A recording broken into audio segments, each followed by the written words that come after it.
Marianne Barbalayani, bonjour. Vous êtes directrice générale de la Fédération bancaire française.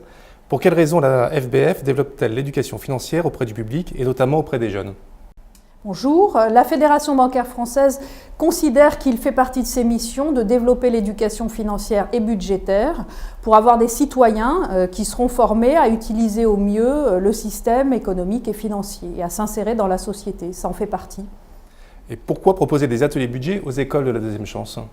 Parce que nous avons un partenariat avec les écoles de la deuxième chance qui se déploie au travers de notre organisation de 105 comités territoriaux qui peuvent, au travers de ces ateliers budget, avoir un support pour aider ces jeunes à développer leur éducation budgétaire et financière.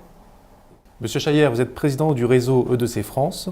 Pourquoi signez-vous un partenariat avec la Fédération bancaire française pour la mise en place d'ateliers budget? La mise en place d'ateliers budget correspond à une problématique qu'on rencontre chez les jeunes qui nous sont confiés, qui ont un peu perdu la notion de l'argent et du budget. Donc on est sur des jeunes qui ont besoin de retrouver cette liaison avec la gestion budgétaire de leur futur. Et c'est en ce sens que ce partenariat est important. Et qu'attendez-vous du programme des clés de la banque? Le programme est un programme qui permet pour les jeunes d'aborder plus facilement ces questions-là, parce que se mettre avec un enseignant de mathématiques à parler budget en disant il y a des plus et il y a des moins n'est pas suffisant pour se rendre compte de la mécanique. Et le jeu, il permet d'être dans la vie réelle, de discuter de choses de la vie réelle et de mieux se rendre compte de ce qu'est la matière budgétaire dans la vie d'un citoyen.